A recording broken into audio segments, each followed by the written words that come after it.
On a hot October night,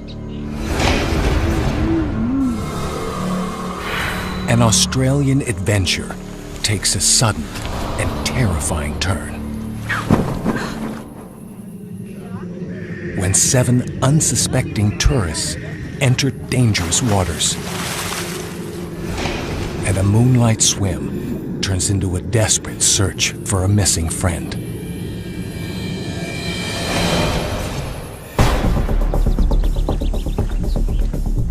How could a holiday end so suddenly and so violently? What are the clues?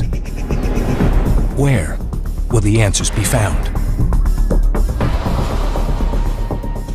Solving this mystery requires 2 teams of behavioral and forensic experts. These seasoned detectives will reopen the scene and uncover evidence that will shed new light on the tragic incident. They will reveal who is the hunter and who is the hunted.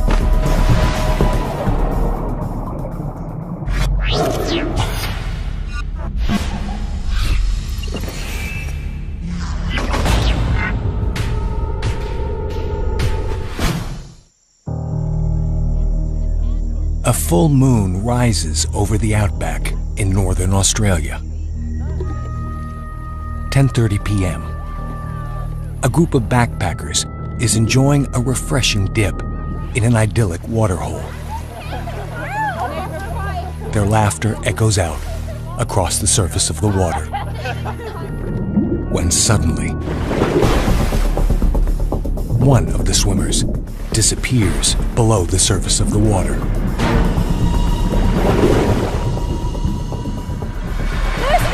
Get out! Get out! Go!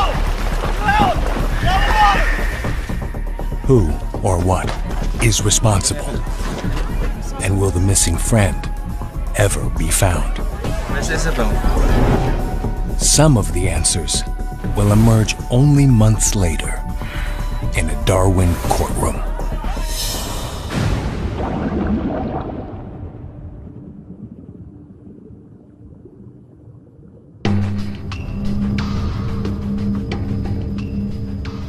The backpackers are swimming at night in the middle of one of the most remote and untamed places on Earth. Kakadu National Park, a 5 million acre wilderness reserve on the northern tip of Australia.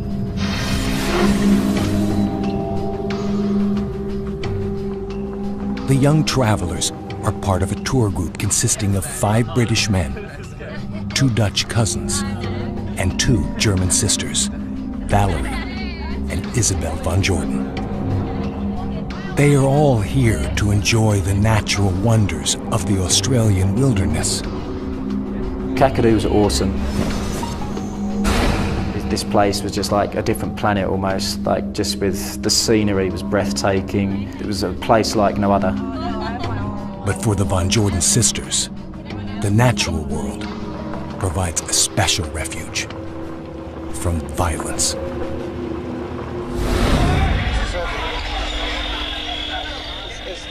Just 10 days earlier, they have had a narrow brush with death in Bali, Indonesia. It's huge, it's scary. A terrorist bomb rips through a Bali discotheque crowded with foreign backpackers.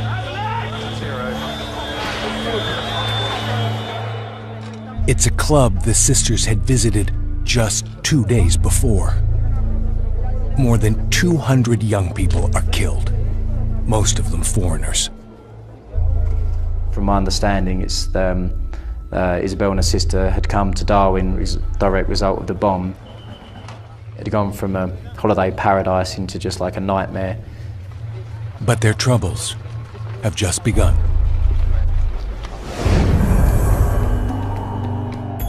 Once safely in Darwin, they start asking around about trips to Kakadu National Park and sign on with Gondwana Tours, a company that caters to backpackers. Leading the group is a 46-year-old Australian, named Glenn Robles. Something else. Rainy season. The tour guide seems eager to show the young people a good time. We just wanted to just experience as much as we could within the 4-day trip. We didn't want to be held back from much, and we went to see and do everything. One night, the young people decide to go for a late-night swim in a waterhole, a short distance from their campsite. Approximately 30 minutes later, one of the tourists is missing. In one of the most baffling and disturbing incidents ever to strike the Australian outback. Get out! Go! Get out! Get out of the water! It was a beautiful spot though. Oh, it's lovely, yeah. Like I said, this time of day it's great. Chief Ranger Greg Ryan has been at Kakadu National Park for 22 years. It's safe to swim. He was one of the first to respond to the scene the night of the disappearance. Charlie Manolis is a scientist with Wildlife Management International. So where are we heading now, Greg? Down the sandy billabong. Yep. This is exactly the route that the tour group took to the water. Moved past this tree. And were they all together, the group? Had they come down as a They were group? all together, yep. There was a total of 10 people in the group.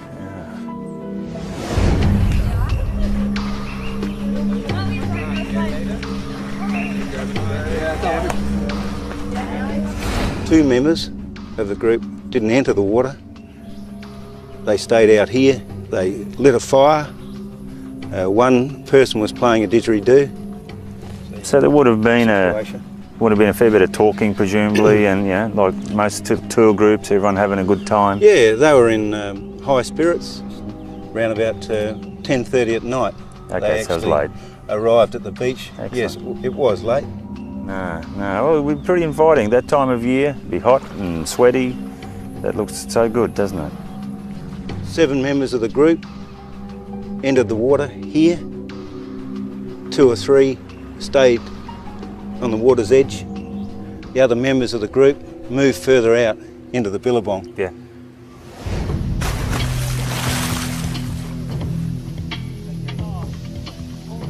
We was all swimming in the water for about 5 and 10 minutes. Well, we was all enjoying ourselves, we was splashing, creating a lot of noise. And it seemed perfectly safe, it was not a problem. It was only a few metres from the shore. Everyone was happy, everyone was enjoying it. It was a really good night. The tourists swim gratefully in the night air. Some start pulling others under the water. People were swimming underwater, going up to like someone else in the group and grabbing their legs and pulling them underwater, and then everyone would come up laughing, and we were just larking around like people do in the water. There was 3 people swimming about 10 metres from the shore. Myself and another member of the group were probably about 4 metres from the shore. And then that is when it happened. I was watching 3 members of the group, and suddenly Izzy just disappeared. She just disappeared under the water. Isabel Von Jordan vanishes. At first, the others are confused about what exactly is happening. The whole incident took place in probably a second. It was just very quick, but for me it was like in slow motion. Is it possible she has suffered a cramp and just gone under? Not likely. Humans struggling in calm water typically have enough time to shout for help. Witnesses at this scene recall no cry for aid. All I remember is I remember that 1 minute that she was there, and then all of a sudden she was gone.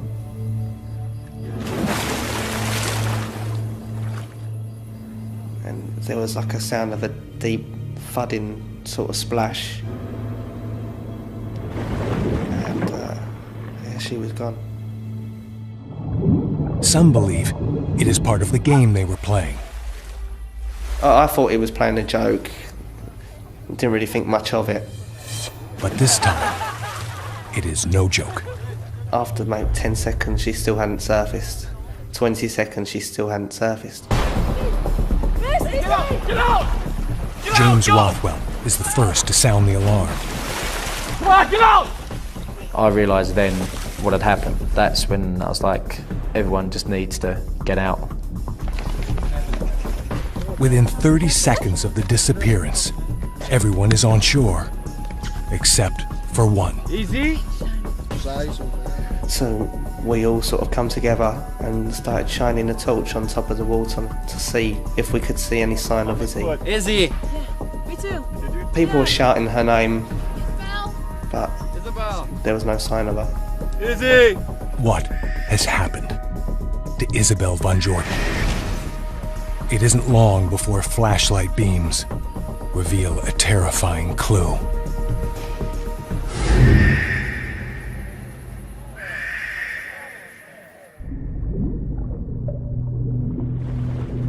When Isabel Van Jordan disappears below the water, the two swimmers closest to her have a chilling idea of what has happened. I remember feeling something hit my leg, and it hit my leg hard. And then I came up and there was just me and Isabel's sister. And she looked at me and she's asked me, "Where's Izzy?" It was like a shiver down my spine, because then you suddenly realise what's happened. Once out of the water, they shine a light looking for their friend and spot something else. Something disturbing. The glowing red eyes of one of nature's most fearsome predators. Not long ago, crocodiles were scarce in Australia. But in the 1970s, the country passed laws protecting them. And today, there are an estimated 80,000 living in the Northern Territory. Kakadu National Park, where the backpackers were swimming, is famous for its crocodiles.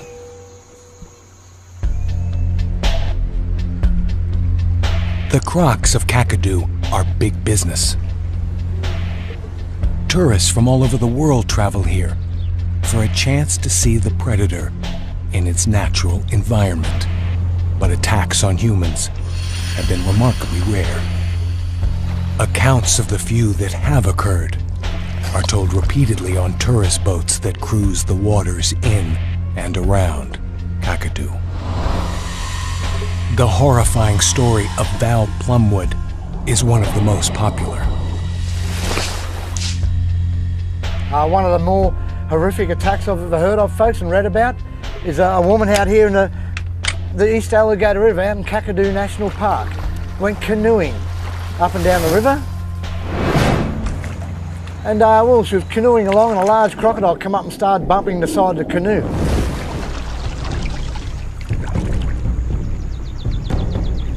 Afraid that the crocodile will capsize the canoe, Plumwood decides to try something desperate. She stands up in the canoe and leaps for a tree branch. This is probably a mistake. Crocodiles are excellent jumpers. They use their powerful tails to thrust themselves out of the water.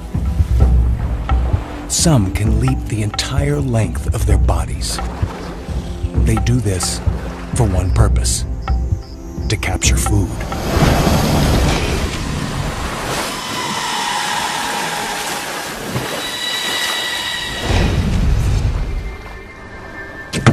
I leapt, and as I'm almost in mid-leap, it came up out of the water and got me in mid-leap right between the legs.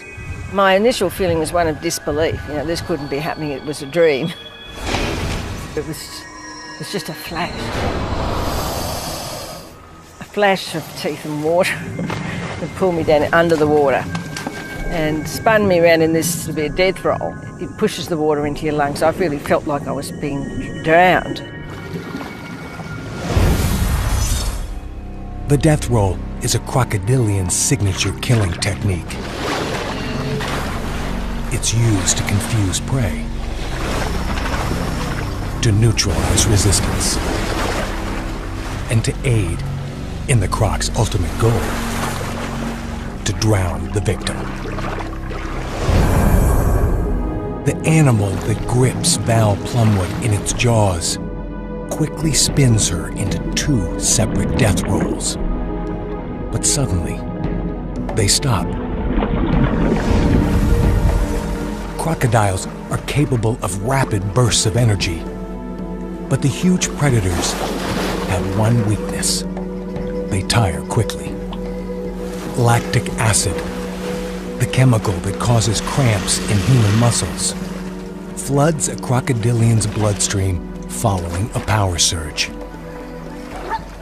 Muscles freeze, forcing the giant reptiles to rest while oxygen returns to their system. This respite allows Plumwood to get away, but only for a moment.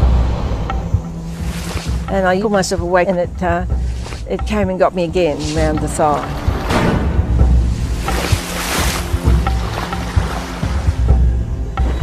Val Plumwood endures a third death roll in the jaws of a crocodile. But suddenly, the croc tires again and must rest. Plumwood has one more chance to escape. Instinctively, without thinking, I realised I could climb the mud bank by jamming my fingers in the mud and scrabbling with my feet. And I did that, and I got to the top and stood up. I couldn't believe it. I thought I was virtually certain to die. Val Plumwood's severe leg injuries keep her in the hospital for weeks. Her story is proof that in certain rare cases, an attack is not always a death sentence. But why couldn't the crocodile complete its kill? Plumwood had two things in her favor.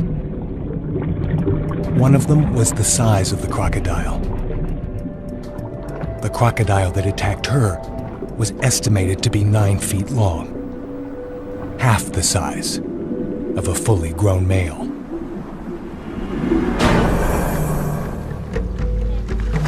In the 15 years between the attack on Val Plumwood and Isabel Van Jordan's disappearance, the crocodiles in Kakadu continue to grow larger.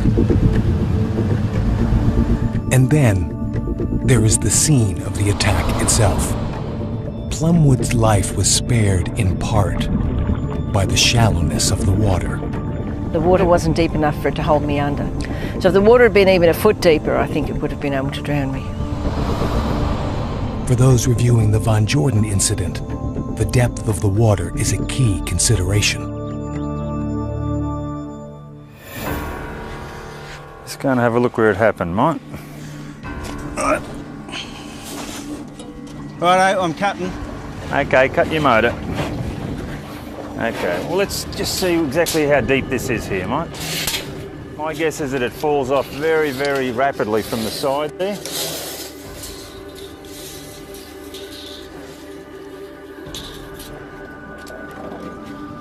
Well, okay. We're on bottom there. Okay, we're about 5.5 metres here, but this must just go straight off. Yep. And without a doubt, he would have been able to cruise straight through there, unseen. They wouldn't have even known that he was there. Water 20 feet deep, as it is in the Billabong, where the tourists were swimming, is ideal for big crocodiles. They submerge by expelling air from their lungs, shifting their internal organs and letting their weight take them down. Here, they move unseen and unheard by potential prey. By tucking their legs and whipping their tails, they can motor teeth first through the water at speeds approaching 9 miles per hour. The fastest human swimmer tops out at 5.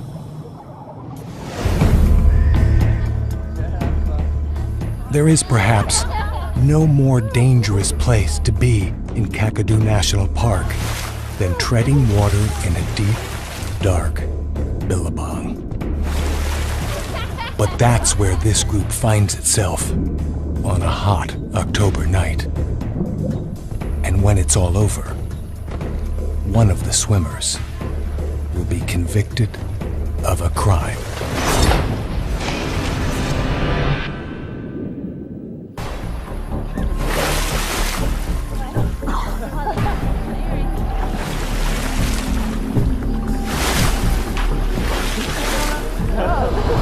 For me, a big attraction of Kakadu was the fact that I was going to see saltwater crocodiles. It was part of the selling point of the trip. People go to Kakadu, they want to see the crocodiles.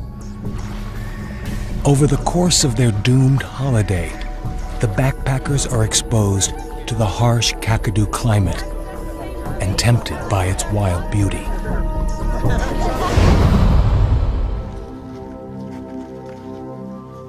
It is late October, the hottest days just before the rainy season. Every day, temperatures are up to 100 degrees Fahrenheit. We've done a lot of walking, a lot of hiking, a lot of trekking through like the rough terrain, through the rocks, a lot of rock climbing up to the top of the waterfalls. We went in a couple of caves. Every day, the group ventures into something many in crocodile country would avoid. Yeah, the trip was 4 days and 3 nights, and we was basically swimming most days, sometimes twice a day, depending on what location we were at the time. So how is it possible that the young people would go swimming in a land swarming with saltwater crocodiles? Especially when there are warning signs all over the park. But a closer look reveals a clue. Different signs say different things. Some signs state flatly that crocodiles are in the water. These posters read, "Do not enter the water." But in a few locations, where crocodiles are monitored and removed by the park rangers, the warning signs say there is a possibility of crocs. Visitors can swim at their own risk.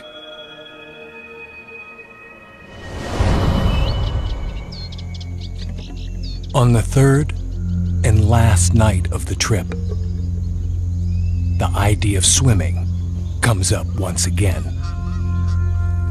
After a hard day of hiking, Glenn Robles brings the group to a popular campground called Sandy Billabong. As usual, the group relaxes around the campfire. The night is extremely hot. On the last night we was camped up at Sandy Billabong, and we had just finished eating dinner together, and a member of the group asked the guide if we could have a freshen up because we was very dirty, tired, very hot. There was a didgeridoo there, I think it was Glenn's, our guide, on which people was trying to play, unsuccessfully though. On that particular night, no one was really drinking. I think I and another member of the group were drinking, but I had the most of 2 little cans of beer. The night was always very hot, sweaty, we was always dirty, so there was always dirt getting into our skin, it was uncomfortable. A shallow expanse of water is located just yards from the camp. But Glenn Robles tells the group that water is unsafe. So it wouldn't be safe for us to go there, because he believed that there was crocodiles in that water. But Robles has another idea about a place called Sandy Beach. The tourists decide to go. As they make their way down the dirt road, they pass at least 2 signs warning of crocodiles, but no one is paying attention.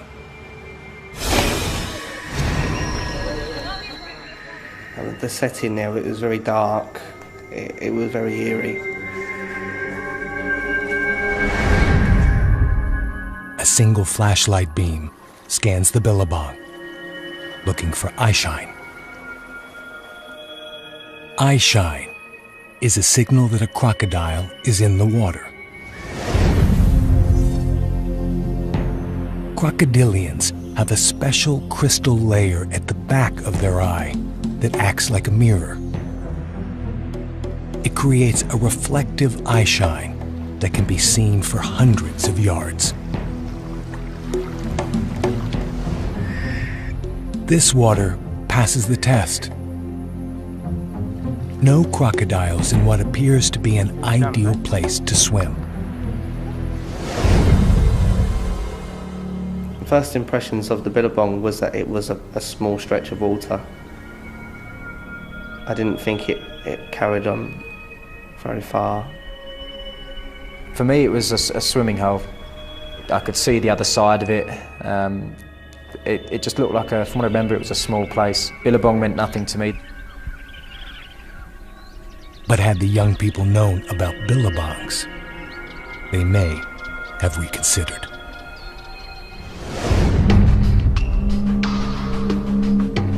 A billabong is actually a section of a stream deep enough to hold water year-round. In the wet season, rivers overflow their banks and fill the floodplains. Crocodiles are free to travel through an endless network of interconnected waterways. But in the dry season, rivers and streams evaporate, and the crocodiles retreat back into the billabongs.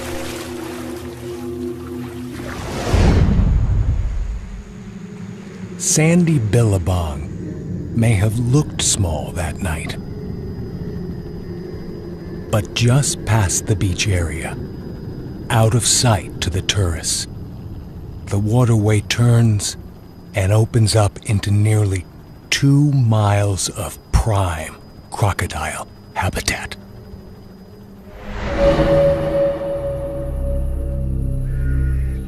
But with no crocodiles in sight, they take the plunge. It seems a perfect ending to a perfect trip.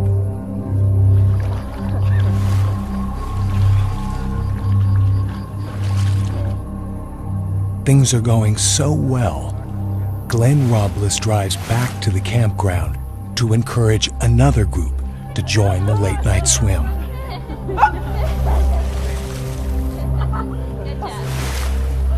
When he returns, everything will have changed.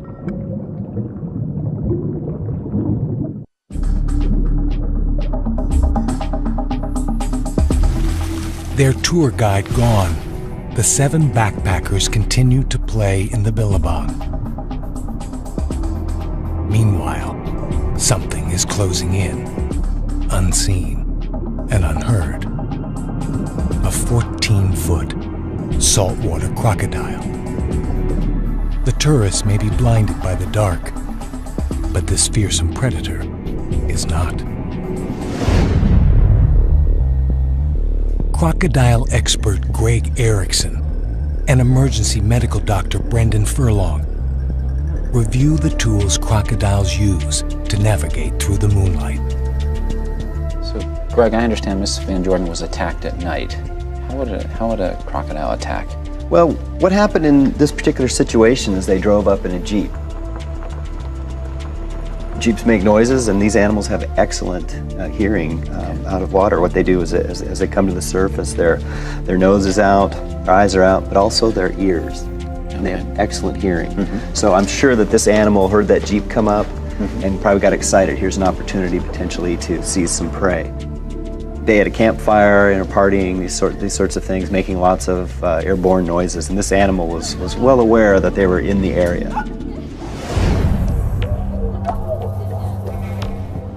Once the group was in the water, there would have been another signal sent to the crocodile. The ripples in the water.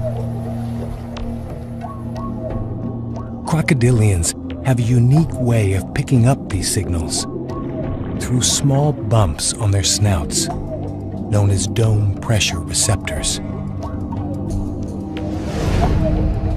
Experiments conducted by Dr. Daphne Soares at the University of Maryland have shown how crocodilians respond to vibrations in the water, even in total darkness. There are little receptors that are in the skin here called dome pressure receptors, and when a mechanical wave, in this case, a splashing in the water, hits those, it sends a signal down the trigeminal nerve, which is sensed by the brain, and it tells the crocodilian that there is something splashing in the water, probably a prey item, either to the left or right, and then they can turn and direct their attack at it. And so what would that be like with 8 people swimming in the water? I think that's going to be a crocodile magnet. Airborne sounds and vibrations in the water attract the crocodile to the location. Once there, its extraordinary night vision takes over.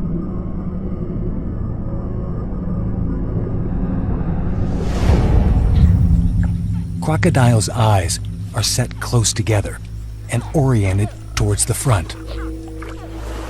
Left and right eye fields of perception overlap, giving it binocular vision. A crocodile can gauge distance from afar, sink below the surface. Then, like a submarine missile, launch itself towards its target.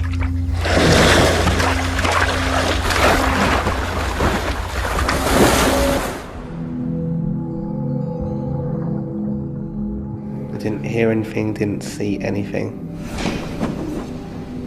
It just happened from below. Didn't see anything on the surface at all.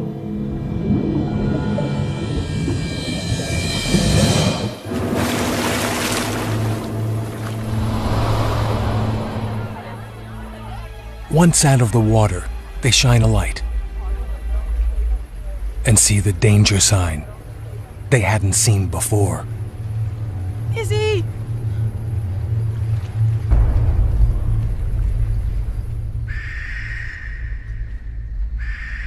I believe this was a second crocodile who was in that space of water, and then everyone just realised just what sort of position we were in. One of the group runs off to find the guide. He then just started to scan the surface of the water looking for a croc, and by then it was too late, he was gone. You could see that he was just going into a state of shock, that by that time there was nothing that could be done by anybody. But where has the crocodile taken her? And could she have survived?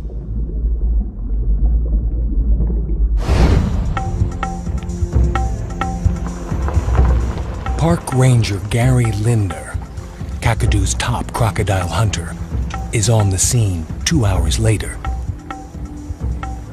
He sets off across the Billabong in pursuit of the crocodile and Isabel von Jordan. As his beam scans the surface of the water, eyeshine from several different crocodiles pops up from the darkness.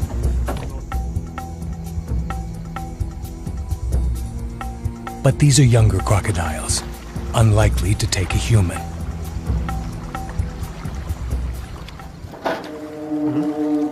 But then,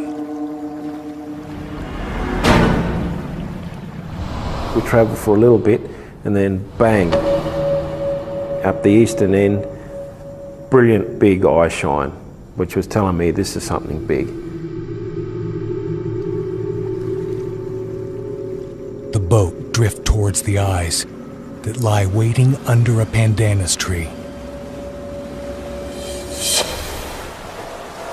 And the croc was sitting there, and then just reality struck. I just saw a body in the crocodile's mouth, and it was held by the arm, and for me time stood still. I'd never seen anything like that before, and I'll never forget it.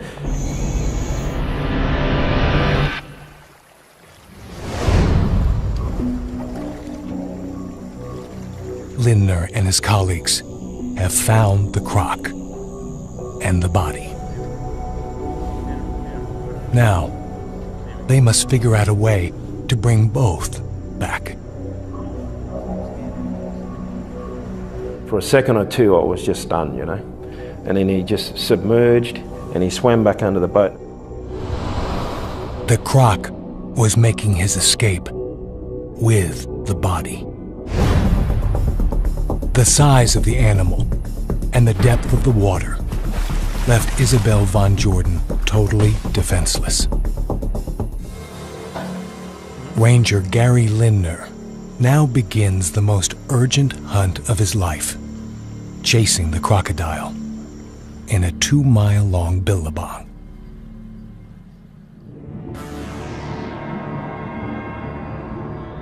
A 14-foot saltwater crocodile has seized Isabel von Jordan, a 23-year-old German tourist, and disappeared with her under the water.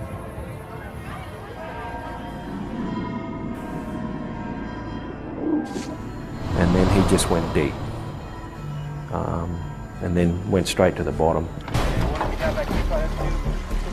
The croc drags the boat for over 100 yards. Along the way, Lindner manages to get 2 more harpoons into the animal's back.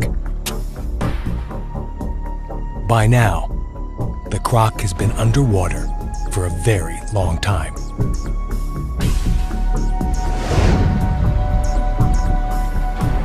By the time the reptile starts to rise to the surface, 1 hour and 18 minutes have passed. His snout come up, and you could almost hear this whoosh, you know, this crocodile wanting to get air. And I always remember that. It was just a sudden, gasp, someone gasping for air desperately. It's the last breath this crocodile will ever take.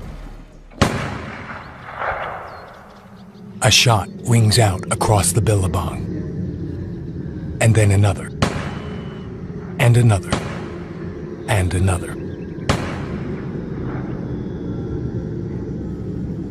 Lindner takes the 14-foot killer croc back to the beach. It's missing much of its right front leg, and a chunk of its snout has been ripped away. Could these handicaps have been a factor in its attack on Isabel von Jordan? Brendan, this picture here, this is the actual snout of the animal that attacked her. One thing you can see here, it's had the front of its snout bitten away. And I have this graphic here showing what this crocodile looked like.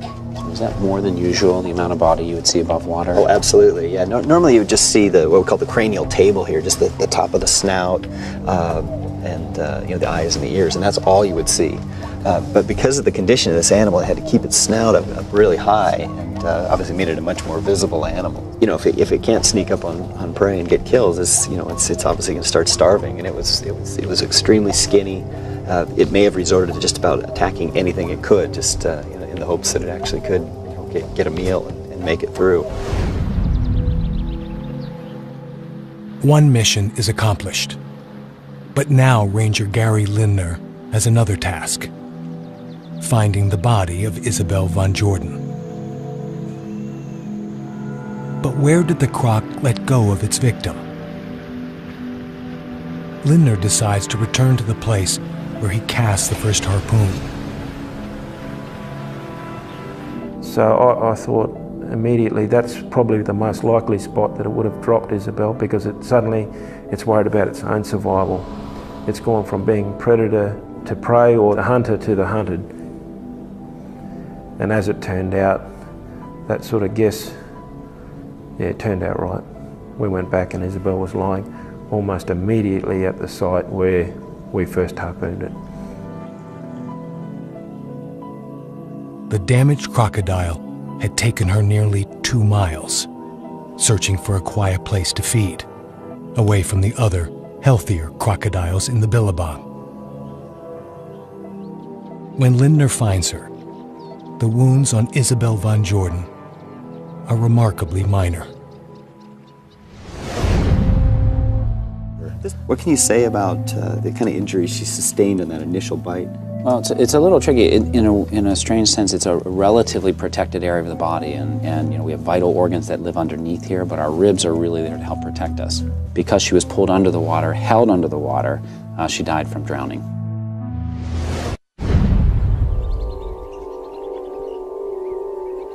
But who was really responsible for the death of Isabel von Jordan? A reptile or a human? The question is decided in a Darwin courtroom 5 months later. The surviving backpackers serve as witnesses for the prosecution against the man charged with criminal negligence. The tour guide, Glenn Robles. Robles was no beginner. He had been leading tours in northern Australia for 15 years. He spent 3 years piloting a crocodile viewing boat in Kakadu. The young people had reason to believe that they were in good hands. We trusted him 100%, and I felt that he had the safety of the group at heart. He was the one who took them swimming every day and guided them past the crocodile warning signs. The signs were there, but we trusted the guide. Our guide was our guide, and he knew where we could go, where we couldn't go, where we could swim, where we couldn't swim. We put all of our trust in our guide. On the fatal night, he suggested the billabong, drove the backpackers to the beach, and checked for crocodiles. It's all clear. Let's go. And of course, using a torch isn't a bad method of finding out if crocodiles are there, but of course it doesn't give you a 100% result. Yeah. Well, it tells you if they are there, but it certainly doesn't tell you if they're not there. Yeah, well, the crocodile may be underwater. Crocodile may have its back towards the light. You won't pick them up. I look back now and yeah, I mean, it's not a very good way of checking, but like I said, I've never been to that sort of place before. He's a guy that works there. If he tells me that's how they do it, I don't know any different. I'm not going to argue with the guy. 40 yards away, at the entrance to the beach area, a sign forbids swimming because of crocodiles. Glenn Robles was the first one in the water.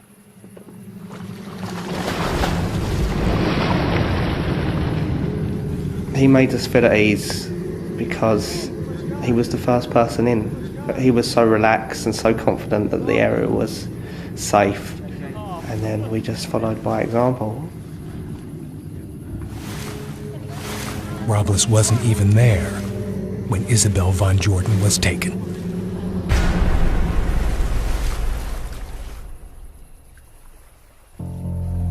There is no way you can blame Isabel, there's no way you can blame any member of the group for what happened that night. The responsibility, for me, lies solely with Glenn. He's got to deal with it. Everyone who was there has got to deal with it. In the end, Robles pleads guilty to charges that his actions had caused her death. And he makes a stunning admission.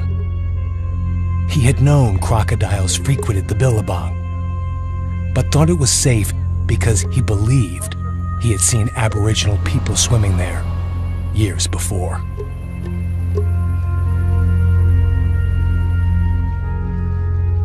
Court records reveal what Robles told detectives about the incident. I don't know why. There just simply wasn't any reason why. I just did it because it was very, very, very hot, sweaty, and it would be really refreshing. And I think that water was very, it was very inviting. The court hands Robles a 3-year suspended sentence. The former guide does not serve any time in jail.